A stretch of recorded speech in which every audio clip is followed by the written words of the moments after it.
terça-feira, à noite, às 19 horas. Também temos online na sexta-feira sobre o Livro dos Espíritos. Estão todos convidados a conhecer o Espiritismo, quem o desejar.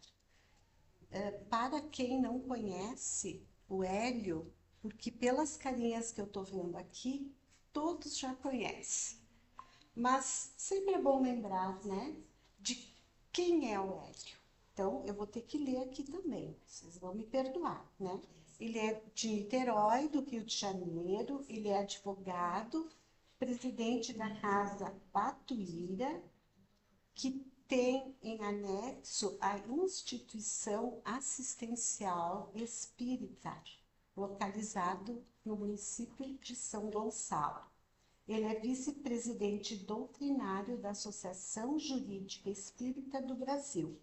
É membro da comissão diretora do Conselho Espírita do Estado do Rio de Janeiro. E ele faz questão que a gente diga, né, Hélio, que ele é pai da Lara e do Guilherme. Que esta eu acho que é a maior função que nós temos na Terra, né? Ser pai, ser mãe, independente de ser biológico ou não, né? Então, também queremos dizer a todos que o Hélio traz livros para vender e toda a verba é para auxiliar a instituição que lá sustenta, né, 120 crianças durante o dia. Tem atividades, tem médico, dentista, fono, que eu ouvi, né, Hélio? Várias várias atividades extra-escolar para essas crianças que vivem em miséria mesmo, né? Que Rio de Janeiro a gente sabe que tem muita pobreza nos bairros, né? Como em todos os estados do Brasil temos pobreza, mas eu acredito que o Rio de Janeiro é um estado que sofre bastante com isso e que quem sofre são as crianças. E boa tarde. Então, o Hélio tem este trabalho lá no Centro Espírita Batuíra. Para darmos início, aí outro recadinho. No final dos trabalhos, deixamos o tempo inteiro para o Hélio, ele pode falar à vontade, porque a gente adora ouvi-lo, né? Mas depois a gente também vai ter o trabalho de passe, e depois dos passes, temos os livros então à venda que quem desejar auxiliar a instituição, adquira o seu livro, que está adquirindo para si também o conhecimento, agregando ao seu espírito o conhecimento espírita.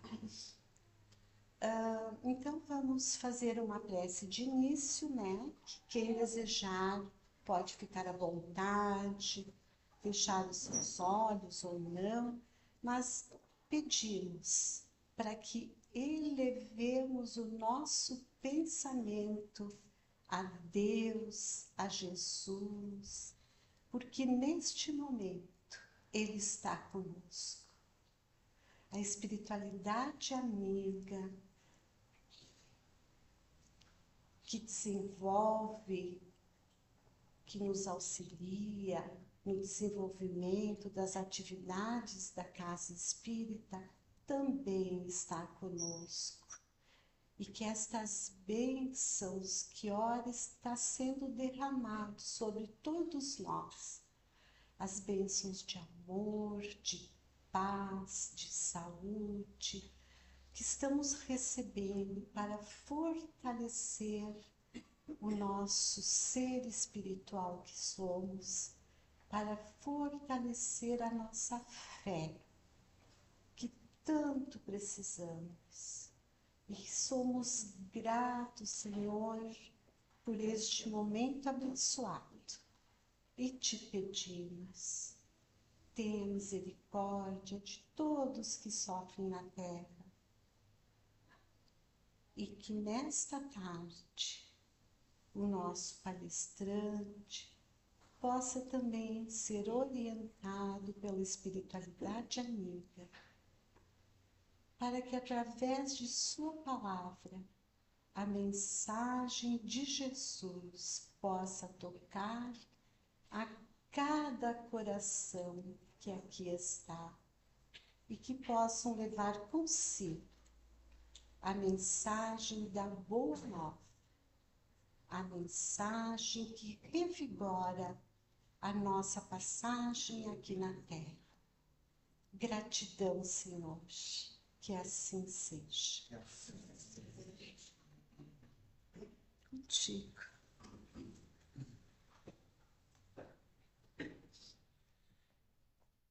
Meus irmãos, minhas irmãs, muita paz a todos.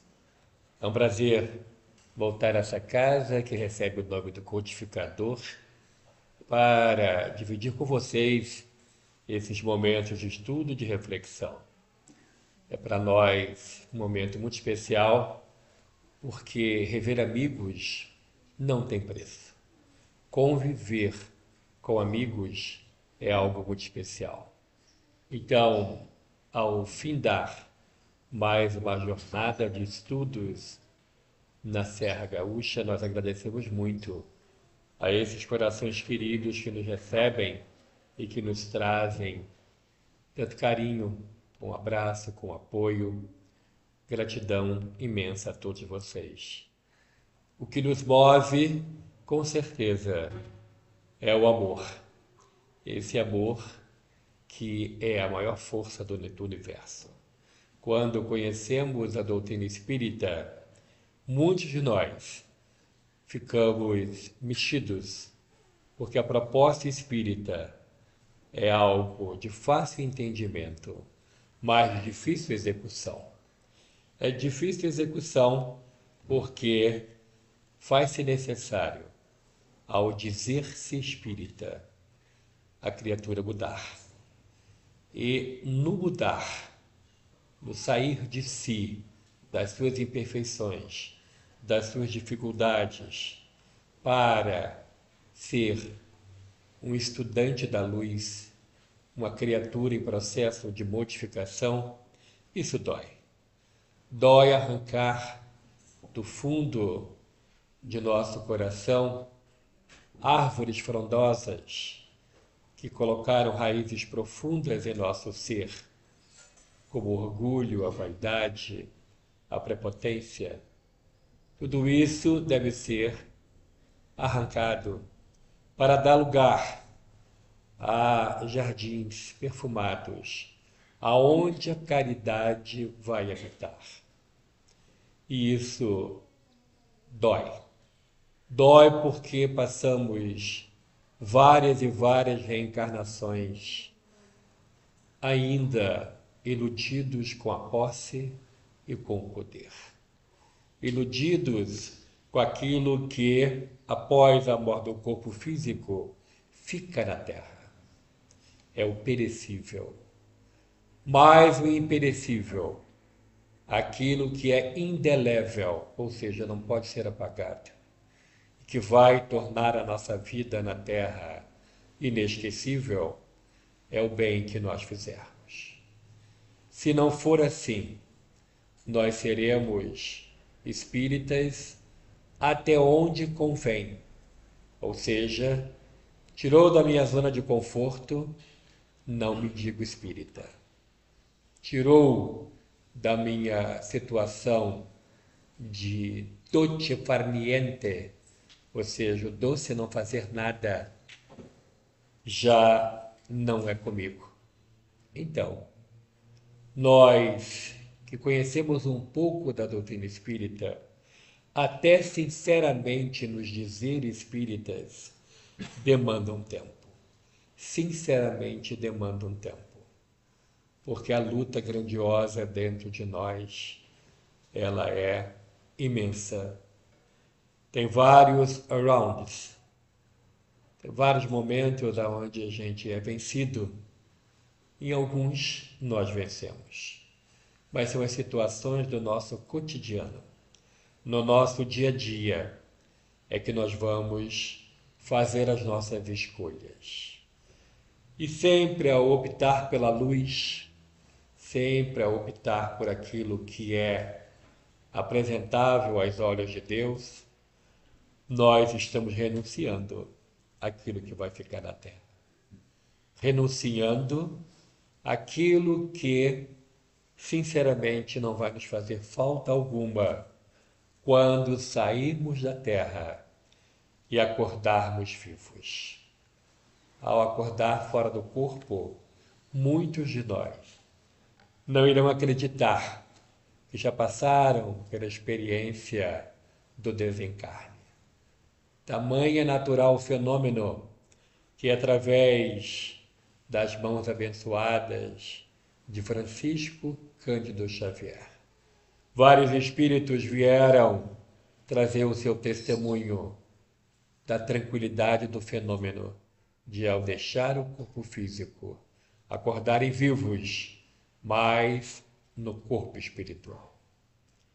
Isso traz para nós que estamos na escola espírita ou aprendizes do Evangelho, uma responsabilidade muito grande, porque aquilo que nós aprendemos aqui, aquilo que nós falamos aqui, lemos aí fora, a grande parte da população não sabe, não conhece. O povo vive ainda na ilusão da matéria. A grande massa popular vive ainda na ilusão do ter, do reter e do gozar, minutos daquilo que, de uma hora para outra, foge ao seu controle. Porque só Deus, Ele é o dono de tudo. Ele é que sabe tudo. E muitas das vezes aqueles que constroem as suas fortunas com base na desonestidade, com base nas lágrimas dos outros, muitas vezes dormem milionários e acordam miseráveis. Porque Deus, que tudo sabe e tudo vê, traz o momento aonde a criatura é chamada à prestação de contas. Então, a proposta espírita nos apresenta uma escolha a ser feita. Quando adentramos para as letras espíritas, ainda no processo de alfabetização de nossa alma, vamos pouco a pouco conhecendo das leis verdadeiras, aquelas leis que são tão diferentes das leis dos homens, que são modificáveis, que vão mudando, vão se aprimorando para atingir em um dia, não se sabe ainda quando, o patamar de igualdade com as leis divinas. Ainda estamos engatinhando na justiça dos homens para igualar homens e mulheres, por exemplo, em direitos e deveres. Até pouco tempo, e eu já estava na Terra, existia no Brasil o Estatuto da Mulher, aonde a mulher, até 1969, só podia comprar imóveis com a assinatura do seu marido. Não podia contrair empréstimos em bancários sem a autorização do seu marido. Tudo era muito difícil. Quando a reencarnação foi um fato incontestável, para nós uma lei natural, mas para aqueles que não convém, é algo que é fantasioso. Mas quando for de conhecimento geral, e nós sabemos que esse dia chegará, porque está em o livro dos Espíritos. O Espiritismo será a base de todas as religiões. E a reencarnação é um dos pontos básicos da fé espírita.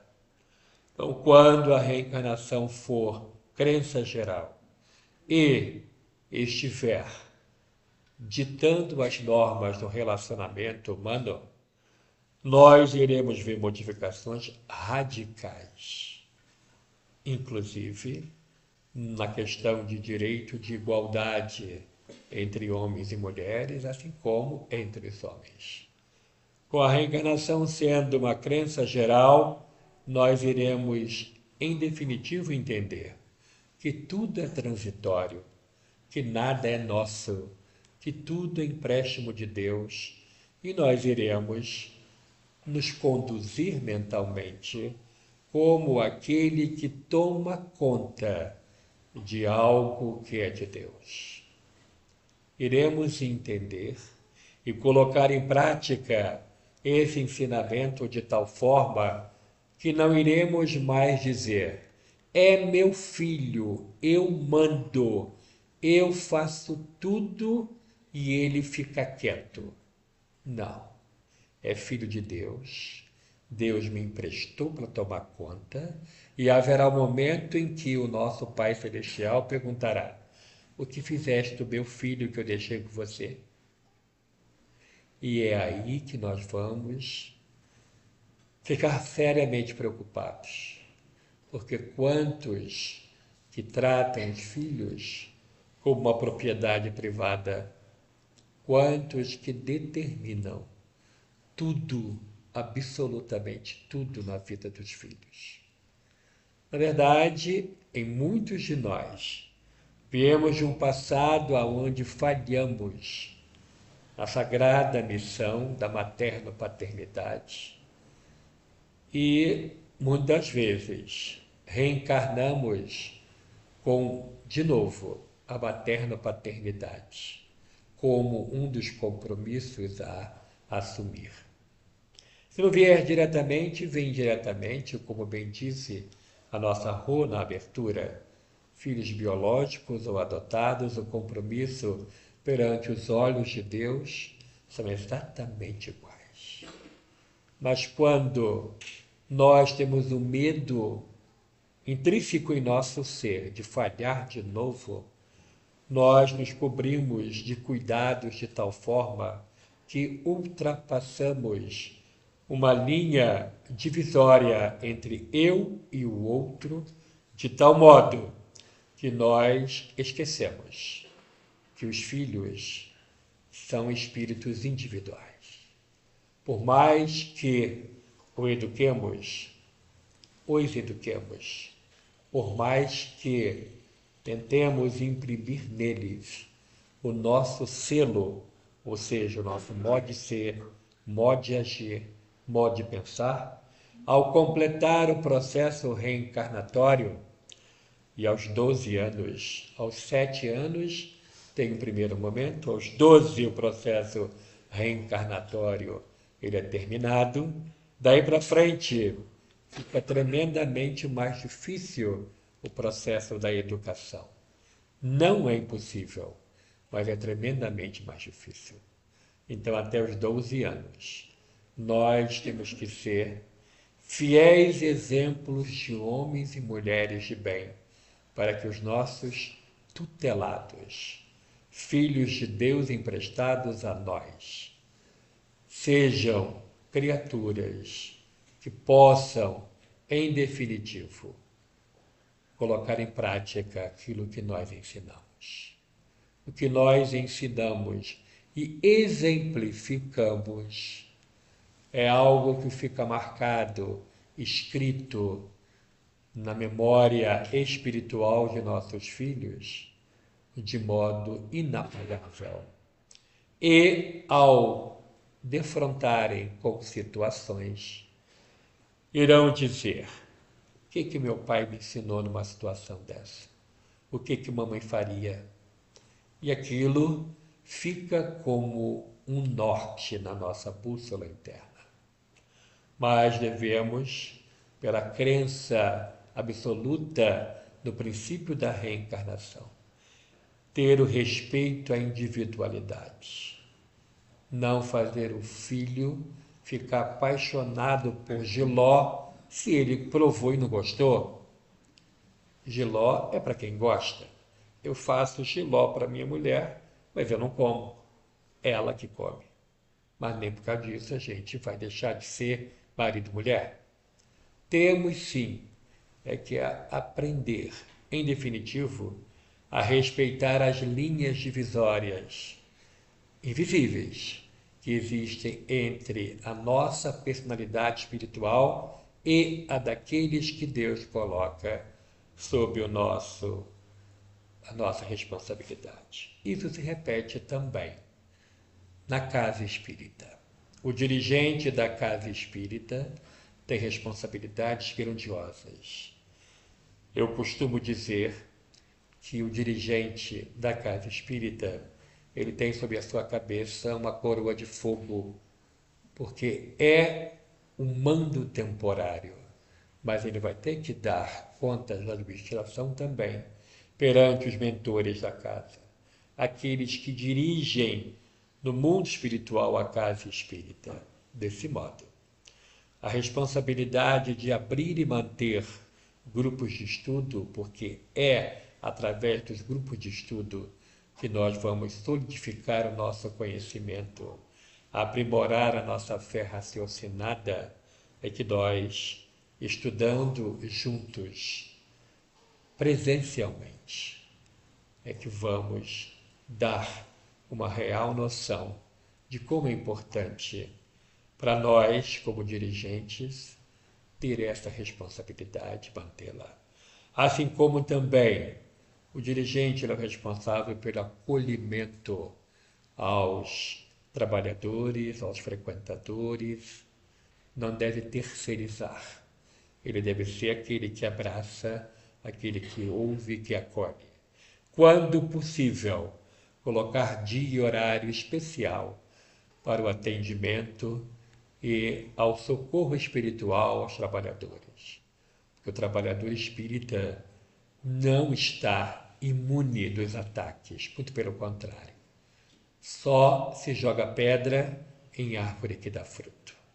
O trabalhador espírita que está produzindo, ele é objeto de ataque das companhias, das sombras, que querem nos derrubar, porque a luz também luta, como nos ensinou o querido benfeitor Batuíra, que através de Francisco Cândido Xavier só escreveu um livro, chama-se Mais Luz. E nesse livro, pequeno na sua apresentação, mas grandioso no seu conteúdo, e na próxima vinda, se for da vontade de Deus que eu retorne, eu irei trazer esse livro, que é o que eu tenho na minha cabeceira, é o que eu tenho no meu escritório, porque a toda hora eu pergunto e Batuíra responde pelo livro, das situações que nós somos defrontados a cada dia, sempre colocando para nós uma palavra de ponderação, sempre dizendo das nossas dificuldades de maneira direta, mas carinhosa. E no Mais Luz, da onde tiramos o tema de hoje, tem uma mensagem muito curta que fala da luta que a luz tem dentro de nós. Porque nós ainda nos comprazemos com o ócio, nós ainda nos comprazemos com aquilo que não é edificante, com aquilo que não pode ser feito perante os olhos de Deus. Temos ainda uma herança espiritual que carregamos do passado sem compromisso com Jesus, aonde, envoltos muitas vezes no poder e no dinheiro, erramos muito. A minha mãe me pergunta, vai de novo para o Rio Grande do Sul? Que tanto que você faz lá? Mamãe, devo ter errado muito lá.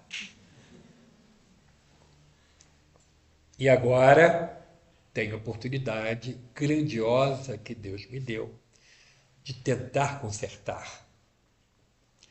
Desse modo, é muito importante para todos nós não perdemos mais tempo. Perdemos um tempo grandioso com quimeras, com coisas pequeninas, com situações que não vão crescer. E investir o nosso tempo naquilo que realmente devemos dar valor. Paulo de Tarso nos convida, pensai nas coisas lá do alto, assim como também ele fala na carta aos Hebreus. dá importância ao tempo chamado hoje. O tempo chamado hoje é: faça hoje o que se pode fazer hoje. Não deixe para amanhã. Amanhã eu vou, amanhã eu faço, amanhã eu vejo isso. Não existe. Não existe o amanhã. Faça hoje. Faça tudo como se você, quando fosse dormir, fosse chamado a prestar contas. O que você tem para apresentar? Então aproveite o hoje. Ah, mas o Hélio trouxe um discurso que é contrário ao passeio, à diversão. Não.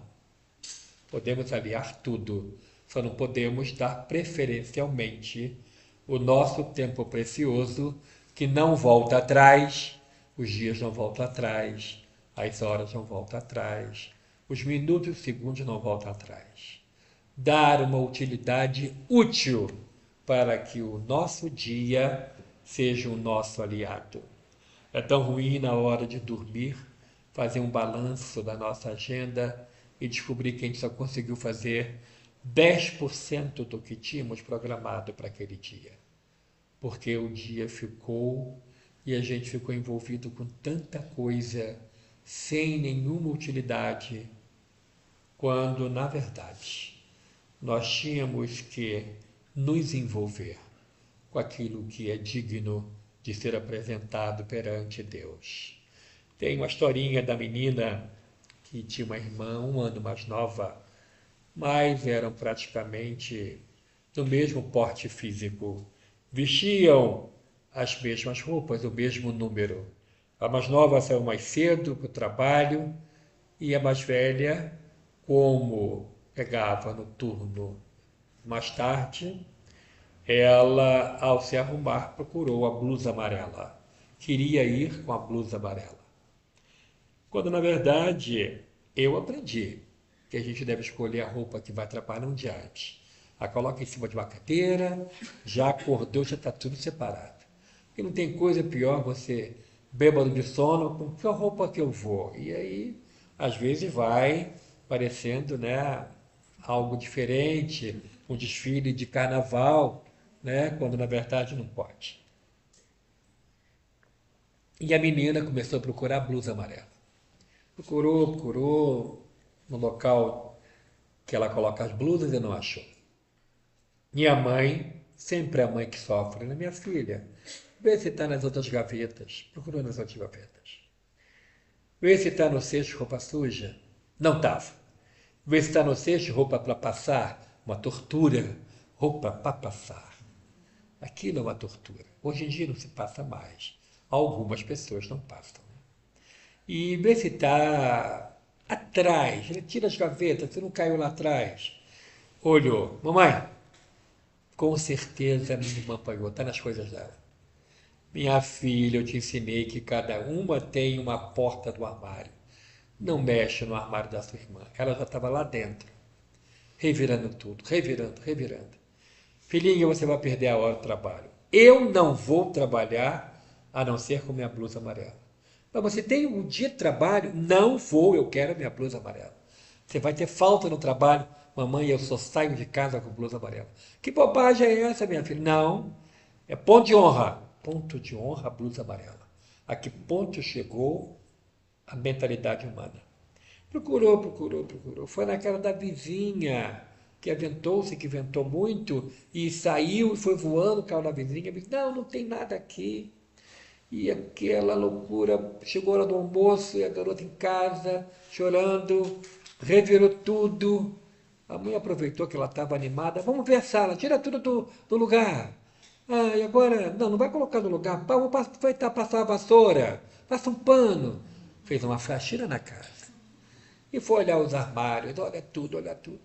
Deu 5 horas, chega a irmã do trabalho, com a blusa amarela.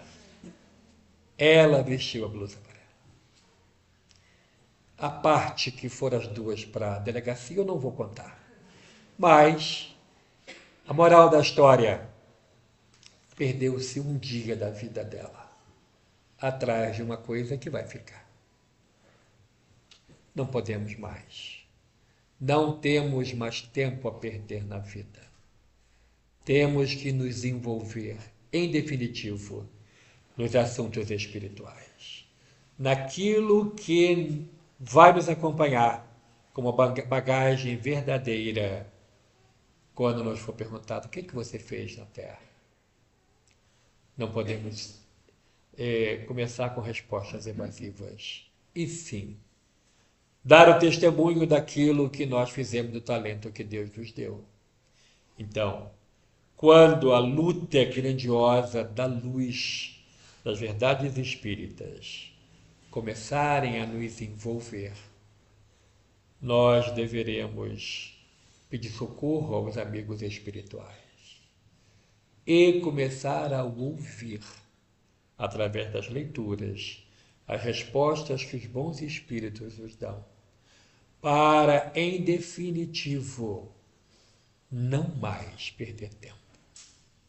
Temos que ter o nosso dizer sim, sim, não, não. E se é para trabalhar, enquanto força estiver, vamos trabalhar. Se tem a vocação para escrever, escreva. A vocação para falar, fale. Mas na tribuna espírita não nos é lícito, como nos ensina André Luiz no livro A Conduta Espírita. Não nos é lícito na tribuna espírita dizer eu penso que. Não. A doutrina espírita ensina que Allan Kardec diz que os bons espíritos ensinam que nunca a tribuna espírita é local para externar opiniões pessoais, porque o expositor espírita fala, é o porta-voz do que ensina a doutrina espírita.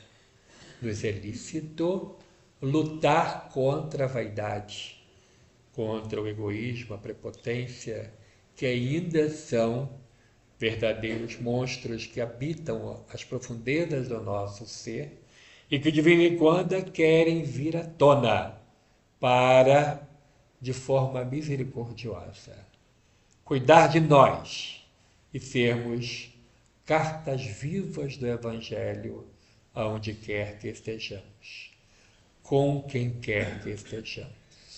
Mas isso depende de nós.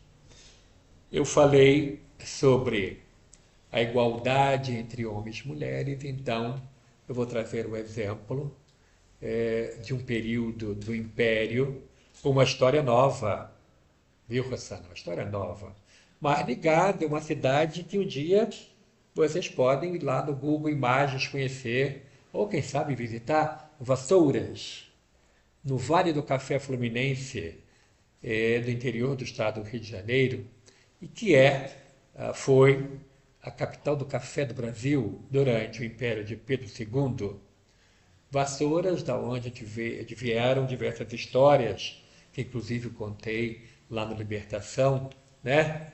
E essa história, ela aconteceu na vida real. O barão de Vassouras era um banqueiro, ele era também um café-cultor, ele plantava café. E houve a crise quando aconteceu a abolição da escravatura, porque a mão de obra negra era gratuita. E a cultura do café demanda de muito trabalho. Plantar, semear, cuidar do pé de café. Eu acredito que dê tanto trabalho quanto as parreiras, né? Mas é algo que eu acho que dói até mais, porque para arrancar o café tem que colocar a mão e puxar. A uva, às vezes, cortam, e já me disseram dessa minha vinda, que tem cachinho que você só faz assim, e o cacho fala, estou caindo, e cai inteirinho, né? Mas o café não, tem que botar a mão no cacho do café e puxar. Hoje se usa luva, mas no tempo do Império não existia luva. Então era mão escrava que puxava. E o barão de Vassouras tinha 2 filhas. Eufrásia era mais velha, lindíssima.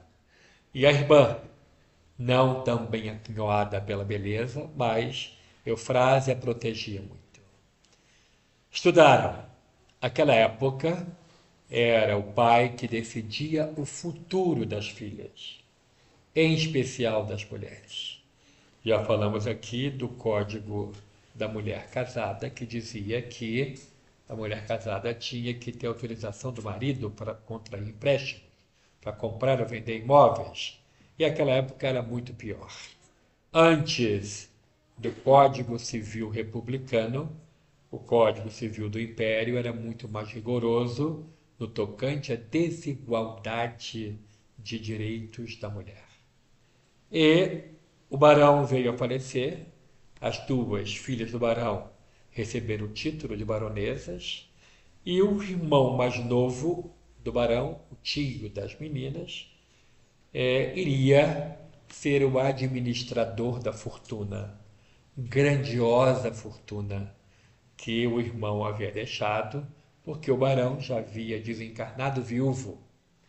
Já tinha as meninas recebido o quinhão hereditário da mãe e, com o desencarne do pai, receberam a herança sob os cuidados do tio.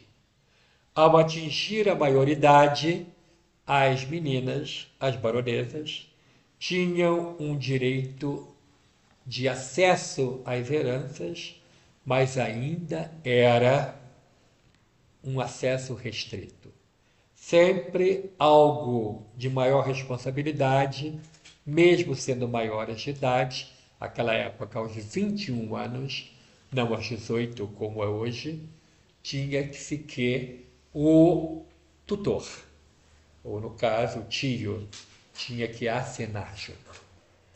E Eufrásia, percebendo que iria ficar sob a tutela do tio, que já falava em casamento, e ela casando, ela não iria ter mais o acesso aos bens, não podia ter a administração dos bens.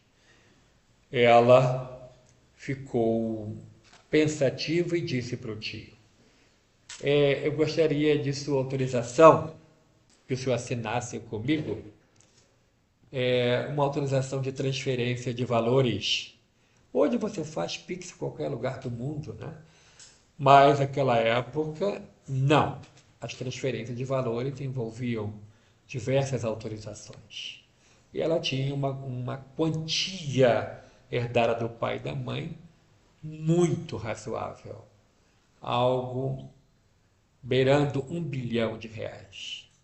E ela pediu ao tio para fazer uma transferência por um banco francês, uma vez que ele iria com a irmã para Paris para aprimorar os estudos. O tio achou uma coisa linda, era chique as nobres irem estudar em Paris. As meninas falavam muito bem francês, eram baronesas, seriam muito bem recebidas em Paris. E Eufrásia apanhou a assinatura do tio, foi ao banco e deixou aqui R$ 10 mil. Mandou tudo para lá.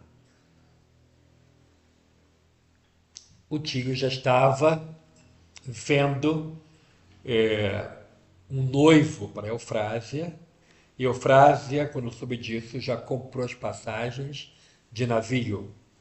50 dias no oceano até chegar lá na França.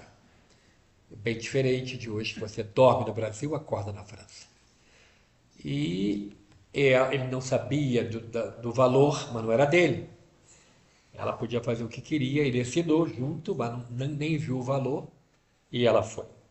Chegando em Paris, ela comprou um pequeno palacete de 3 andares, num bairro nobre, em Paris.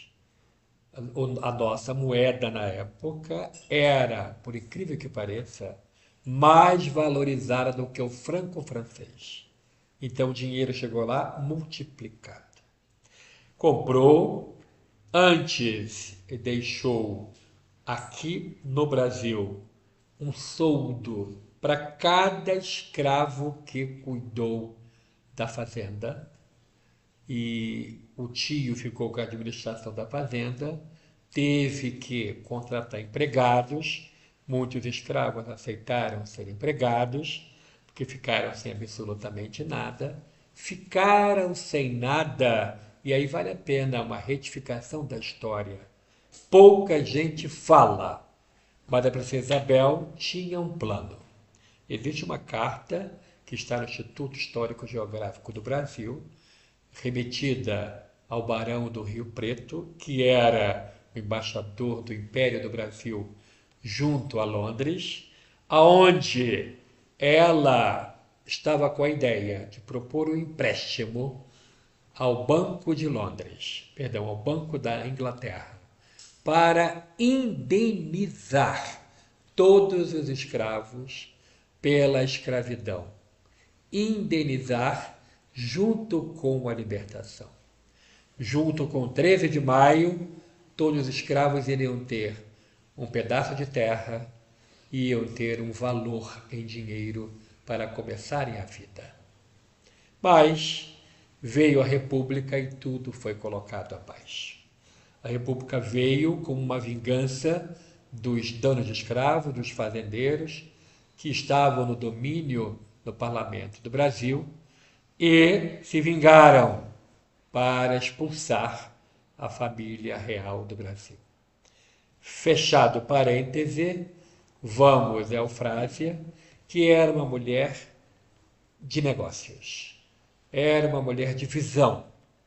Além do curso que foi fazer na França com a irmã, ela, Eufrásia Teixeira Leite, ela começou a fazer um investimento na Bolsa de Valores de Paris, que já existia naquela época, existia nos Estados Unidos e em outras capitais europeias. Investiu e começou a investir em títulos da dívida ativa, da dívida pública, de diversos impérios europeus. E com isso, ela tinha um valor garantido, porque a dívida pública, o governo depois tem que comprar de volta, como está acontecendo nos Estados Unidos da América do Norte, que o atual governo quer comprar de volta títulos da dívida.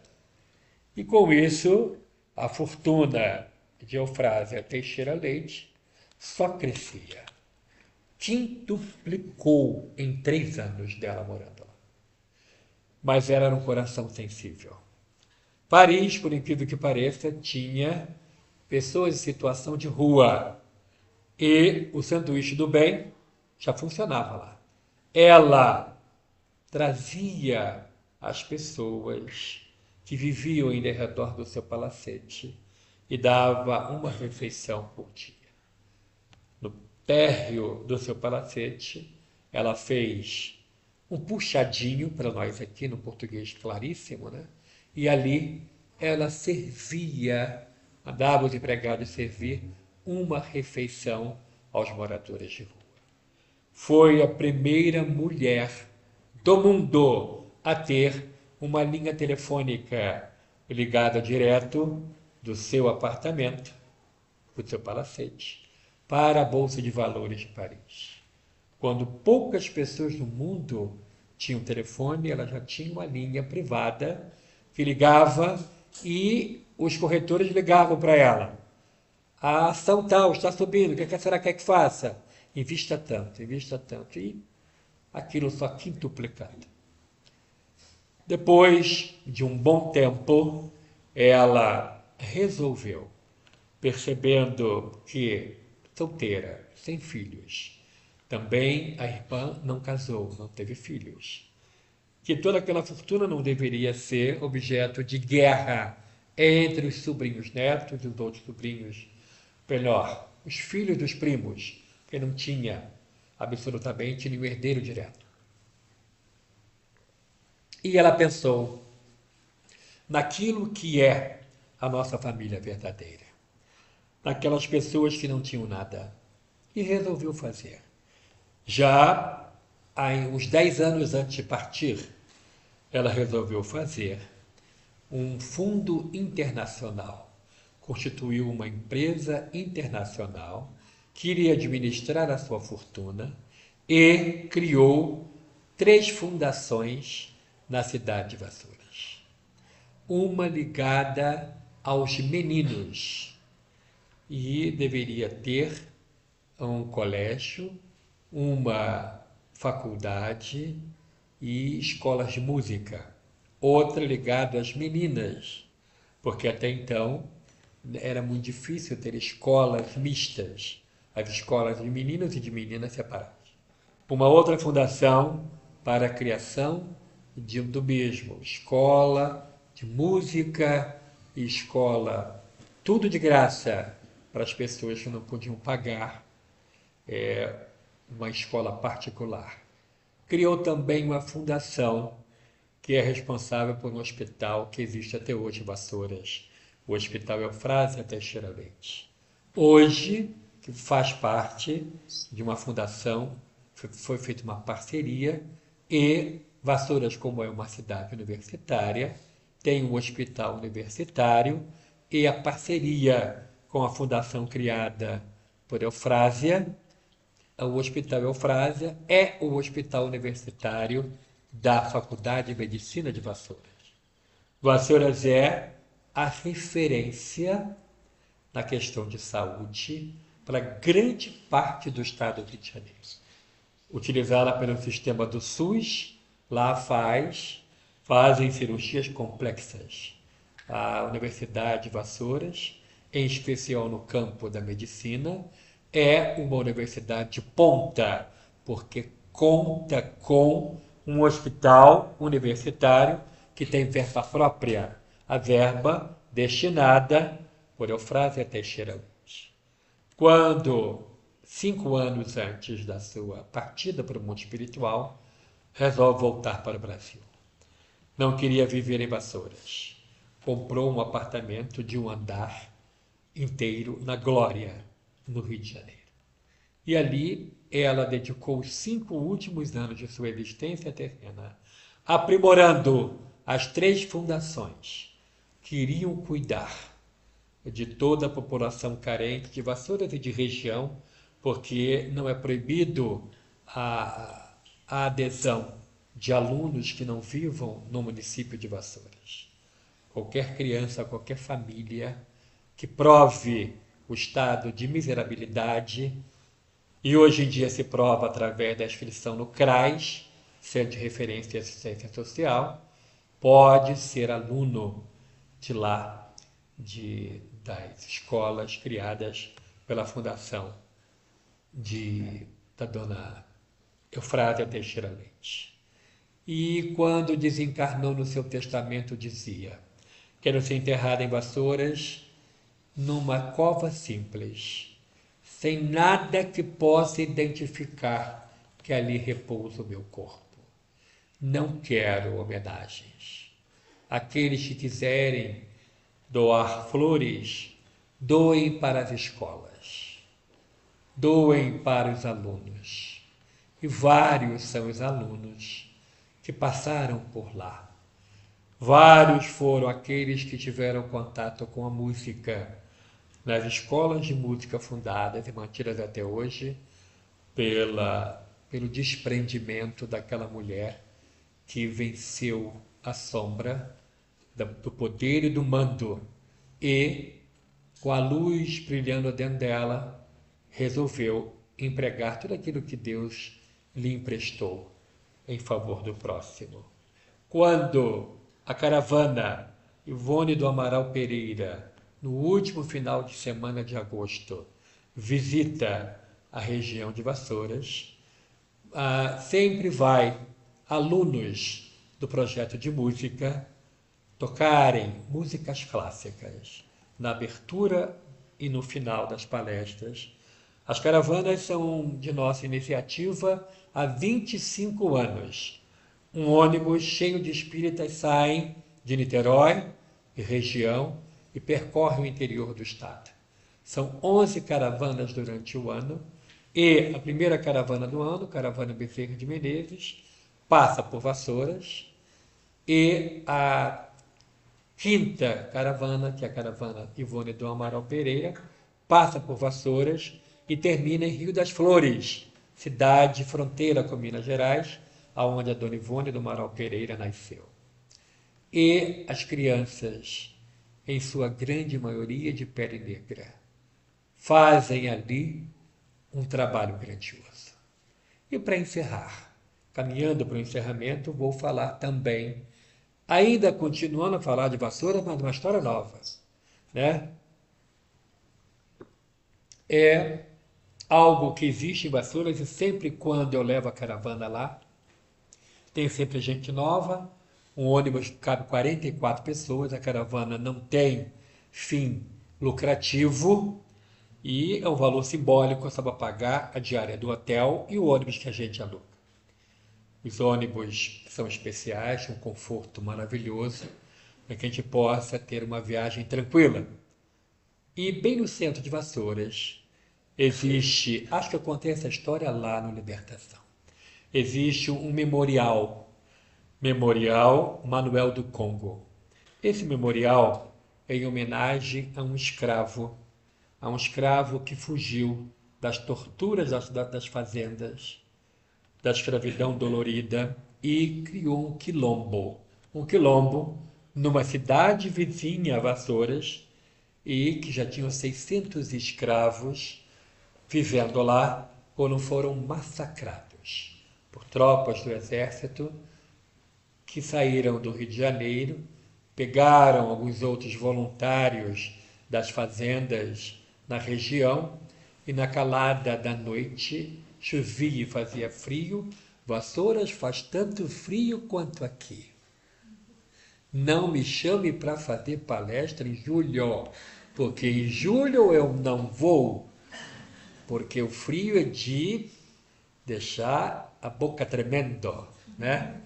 Então, lá, os soldados, numa noite fria, chuvosa, invadiram o quilombo e a ordem do delegado era: não mate não mate Manuel do Congo e a esposa Maria Crioula. Traga os 2 vivos. Assim foi feito. A matança geral e levaram os 2 vivos para a delegacia de Vassouras. Lá foram julgados e condenados à morte na forca, num julgamento muito rápido.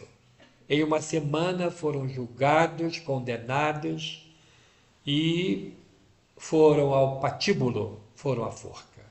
Mas na condenação tinha algo muito mais cruel. Os corpos não deveriam ser sepultados, deveriam ficar pendurados, para que todo escravo que passasse pelo centro de Vassouras vissem ali os defuntos e nunca tentassem fugir. E aquilo ficou como um crime praticado pelo poder executivo junto com o judiciário de Vassouras e ficou uma marca. Quando, em 1928, foi fundado o Centro Espírita Jesus, Maria e José, tiveram dificuldades que persistem até hoje, porque a doutrina espírita prega o perdão, a reconciliação. E, até hoje, naquela região, existem espíritos de capitão do mato, caçando escravo que fugiu. Existe escravo caçando capitão do mato. Existe o ódio no ar. Primeira noite que eu fui dormir em Vassouras, fui fazer um seminário no ano de 2000, quando assumi a Federação Espírita do Estado do Rio de Janeiro no primeiro mandato. O primeiro convite foi para Vassouras. E fui fazer o seminário, dormi num hotel que era uma casa-sede de fazenda, a casa do Barão de Vassouras, que depois você pode olhar. Coloca lá, Hotel Mara, Vassouras, e você vai ver uma casa típica colonial, mas com a diferença de 38 quartos. Era a casa do Barão, de homem milionário, né? E a presidente do centro, ou melhor, o presidente do centro, que veio desencarnar com 94 anos porque caiu de uma goiabeira que subiu para cortar galho seco. Com 92 anos ele dirigia, ele fazia tudo e cismou de subir numa goiabeira, ele levou um tombo e veio a desencarnar. Mas o meu querido amigo Francisquinho alugou e pediu: bota a doutora Hélio no quarto do Barão. Ah, Para quê? De noite, fui empurrado da cama, Carlos. Os espíritos me empurraram da cama e falaram assim: você é que não, você fala no perdão, você fala em reconciliação. Foi o tema da minha palestra, do meu seminário, que eu escolhi para aquela cidade, e os espíritos ficaram incomodados. E na segunda noite que eu fui, um ano depois, fui empurrado da cama de novo. Agora eu peço botar a cama no cantinho e durmo encostadinho na parede para ninguém me empurrar. Mas, para vocês terem uma ideia da situação que era em Vassouras. Passados 120 e poucos anos dessa tragédia com Manuel do Congo e Maria Crioula, o prefeito de Vassouras resolve fazer uma proposta de lei que foi aprovada na Câmara e numa assembleia, num momento público, em um local aonde Manuel do Congo ia à noite para reverenciar os seus espíritos mentores. Bem no cantinho, no centro da cidade, existe uma queda d'água, um filete de água. E de acordo com as chuvas, fica um pouquinho mais grosso. Então, uma pedreira muito bonita, com aquela água caindo, muitas árvores no entorno, é um recanto bucólico, bem pertinho do centro espírita, muito pertinho. Daqui a esquina ali, daquela faixa principal ali. E ele resolveu inaugurar, fazer um memorial Manuel do Congo, pedindo perdão aos escravos pela escravidão. O memorial Manuel do Congo era em homenagem a todos os escravos que sofreram o guante da escravidão em Vassouras. E o poder público que condenou e executou na forca Manuel do Congo e Maria Crioula estava pedindo perdão a eles e aos outros tantos 28 mil escravos que viviam nas fazendas de café de Vassouras. A grande maioria sofrendo muito porque eram simplesmente escravos. A luz também luta. A luz da igualdade de direitos é uma luta grandiosa. Até quando viveremos olhando para o lado e não dando um salário igual para as mulheres? Até quando iremos viver na terra aonde a mulher não é respeitada pelo simples fato de ser mulher? Temos no estado do Rio de Janeiro, como eu já falei em uma outra oportunidade, 80% dos centros espíritas presididos por mulheres. E muitas não são respeitadas pelo simples fato de serem mulheres. Dizem alguns homens, alguns, né, Carlos, que a mulher é incapaz. Não, é muito capaz. Na casa de Batuíra, eu sou o rei da Inglaterra, só falo assim seja. As mulheres que executam tudo. Fazem de absolutamente tudo. Só estou de frente porque sou grande, é difícil de derrubar. Mas por trás de mim tem muita, ou do meu lado, muitas e muitas que envergam o corpo feminino e que trabalham com melhor capacidade do que muitos homens. Também chegaremos o tempo em que a cor da pele vai ser um detalhe e não ditar normas. Um dia iremos entender, quando a reencarnação for crença geral, que todos nós somos verdadeiramente iguais. A doutrina espírita nos proporciona essa oportunidade. Então que possamos, meus irmãos, não perder mais tempo. E aliado nessa luta grandiosa, estarmos do lado da luz. Não tem mais tempo de brincarmos de sombra. Temos que dizer adeus em definitivo às trevas e estarmos na luz, porque Jesus é luz, Deus é amor.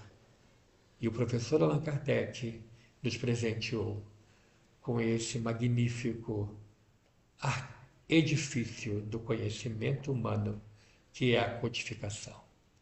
Aprender o Espiritismo e colocá-lo em prática é uma luta incessante, aonde a cada dia seremos vitoriosos com a ajuda de Deus e dos bons espíritos.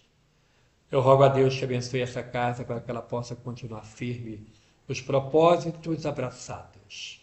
Que a vaidade humana nunca dite normas aqui dentro, para que todos os seus dirigentes, trabalhadores possam ter a certeza de que aqui são os espíritos que mandam, são os espíritos que determinam, e que nós, quando muito não atrapalharmos, já é de grande valia.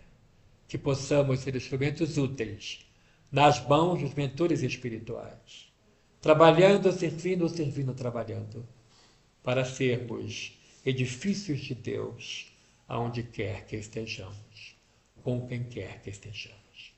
Que Deus abençoe cada família que hoje aqui representada. Abençoe o seu lar, abençoe a sua vida, abençoe a sua luta interna, para que você possa sair vitorioso com Deus, hoje e sempre. Vamos à prece.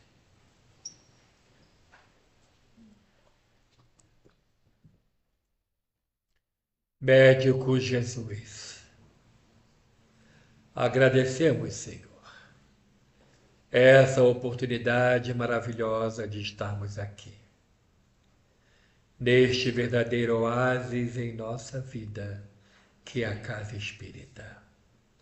Abençoa, Senhor, a todos nós. Abençoa, Senhor, aqueles que conhecemos e que passam por dores cruéis. Ilumina, Senhor, os que estão em sofrimento, que todos possam receber a sua doce luz. Muito obrigado, Senhor, pela oportunidade a nós concedida nessa tarde, de estarmos unidos com um pensamento reto naquilo que é apresentável perante os seus olhos. Dá-nos forças, Senhor, para suplantar as sombras e deixar brilhar a Tua luz dentro de nós. Faça de nós, Senhor, instrumentos úteis e dóceis em Tuas mãos. Sê conosco, guiando os nossos passos, hoje e sempre. Que assim seja, graças a Deus. Antes de passarmos para os passos, eu gostaria de apresentar para vocês os livros que trouxemos nessa oportunidade. Livros cuja renda e benefício da nossa casa, a Casa de Batuíra, localizada no município de São Gonçalo, no estado do Rio de Janeiro, mantém um trabalho de atendimento a famílias que vivem em situação de miséria absoluta. 120 crianças ficam conosco de segunda a sexta, de 8 da manhã às 4 da tarde, tendo 3 refeições. Voluntários, médicos, dentistas, psicólogos, psicopedagogos atendem as crianças gratuitamente. E não temos nenhuma verba pública. Na manutenção do nosso trabalho, temos, quando a casa permite, a venda de livros. Hoje é um preço único e simbólico de R$30 e trouxemos para que vocês possam desfrutar o livro Nos Lagos da Escócia, que conta a história de família formada pela adoção.